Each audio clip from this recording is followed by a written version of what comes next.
There are a lot of budget rules around how much car someone can afford. And frankly, if you went into a car dealership tomorrow and sat down in the finance office, a lot of the time they could construct a loan that you couldn't actually afford that blows those rules out of the water. It happens all the time, frankly. Let me begin by using an analogy that's going to trump everything we talk about. In the movie City Slickers, Billy Crystal plays a man named Mitch who's going through basically a midlife crisis, and he needs to find himself. So Mitch and two of his buddies go out to Colorado to go on a cattle drive. The drive was from Durango, Colorado to Santa Fe, New Mexico, and it was being led by a trail boss named Curly. Curly was a no-nonsense, tough-as-nails, practical individual who gave Mitch some really good advice. Mitch is riding side by side with Curly, talking about his life. And in a rare moment of compassion, Curly holds up his finger and he says one thing. Just one thing. You stick to that one thing and everything else don't mean a blank. To which Mitch replied, yes, but what is that one thing? And Curly replied, everyone's one thing is different. If that car is your one thing, then there isn't anything in this video that's going to be of use to you. Frankly, I'm not sure that it should. Someone very close to me passed away about 25 years ago, and he was a man that was loved by all. He had a lot of friends. He was 66 years old at the time, and I spoke at his funeral, and I remember thinking as I looked out into the crowd of people at the funeral, this is a man who's had a life that was well lived. And it was clear just by the number of people there that he had impacted so many souls in his life. I remember a very specific situation where I was talking with him a few years before he passed away, and even then he knew that his time on this planet was limited. And he said, my biggest regret when it comes to cars is I never got the convertible. I always wanted a convertible. And I thought, get the convertible. Unfortunately, he never realized that dream. And I always felt bad about that, I suppose, but he did make up for it in many other ways.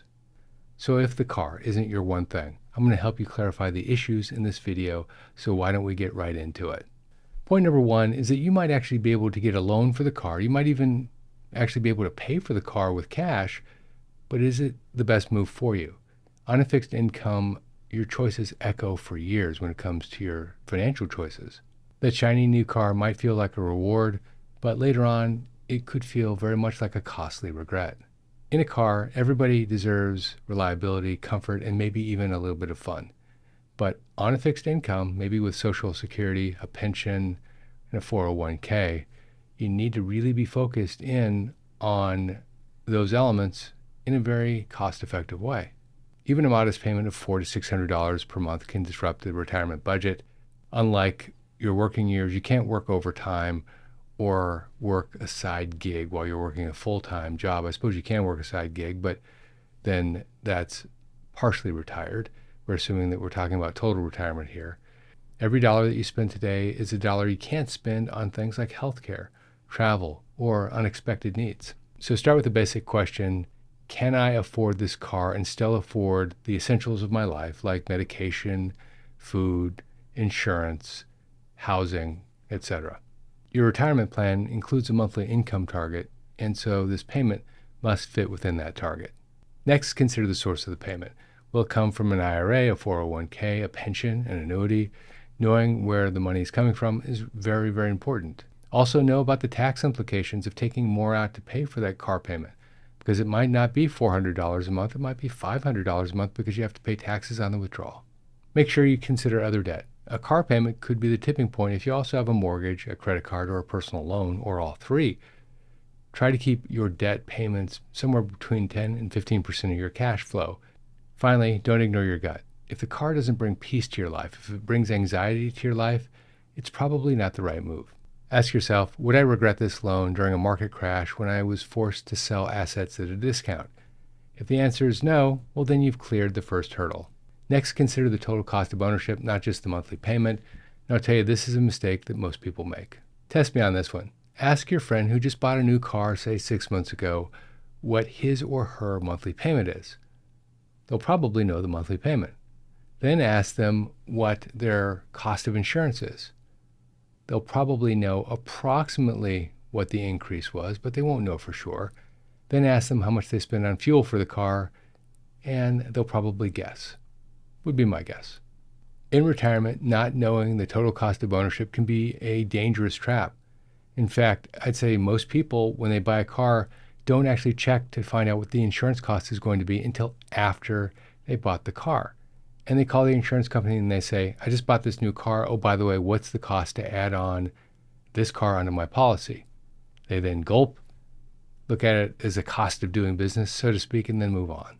The real cost of ownership includes things like depreciation, fuel, insurance, unexpected repairs, maintenance, all of which can erode your financial stability over time. I want to thank our partner Chapter for sponsoring this video. There are a lot of aggressive Medicare advisors out there actively pushing Medicare Advantage plans because, frankly, the commission is higher in many cases. Note that before we recommend anybody on this channel, including Chapter, we thoroughly vet them and make sure that their values align with ours and their approach aligns with ours. What stood out to me personally was their transparency and client-first approach. Also, they're A+ rated by the Better Business Bureau. Chapter won't try to push you into a Medicare Advantage plan with flashy benefits. Instead, they help their customers weigh the pros and cons of all of their options. Original Medicare, Medicare Supplement, Medicare Advantage, Medicare Part D, all of them so that you can make the right decision for you. So if you have questions about Medicare, give them a call at 440-703-1224. I'll also put the number in the description below. Next up is withdrawal risk from investments. Many retirees finance their car by tapping into their retirement accounts, but by doing this, this could trigger some unintended consequences. Let me explain. You're not just spending money, you may also be increasing your taxable income and withdrawing capital that could grow later. Let's say you take $25,000 from a traditional IRA or 401k. That $25,000 will be treated as ordinary income, which could increase your taxable income and also have a knock-on effect for things like Medicare surcharges. And what if another emergency arises? Once you spend money on the car, the money is gone. You can't use it on anything else. If a major medical event or home repair hits later, you'll be forced to go back into your retirement account and withdraw more. That's why many financial advisors recommend no more than 4 or 5%. Using those same funds to fund a car, which is a depreciating asset, has the exact opposite effect. But whether you decide to withdraw the funds from your retirement account or not, just make sure that you understand the after-tax implications because that's really the most important number that you need to focus in on. Next up, loan duration versus stage of life. Now let's be blunt here. Taking out a 6 or 7 year loan, if you're in your late 70s or 80s, means that it's possible you will be paying on that loan even after you stop driving. So if you're looking at a car and you're in your late 70s or 80s, consider paying cash for the car or financing it over a shorter period of time. Retirement isn't just about budgets, it's about lifestyle. So if you're choosing a car, make sure you choose one that doesn't put friction in your life, it puts freedom in your life. So what's the answer to the question, how much car can you actually afford on a fixed income? Well, there are two schools of thought here, two ways to look at this. One if you're financing the car and one if you're paying cash. If you're financing a car, the 24-10 rule seems appropriate here. Now let me tell you what that is. It means that you put a minimum of 20% down, you finance it for no longer than 4 years, and your monthly payment is no more than 10% of your budget for transportation costs. Now this is a generic conservative rule aimed at everybody, and I would say that if you're in retirement, maybe it's not a 24-10 rule, maybe it's a 24-8 rule.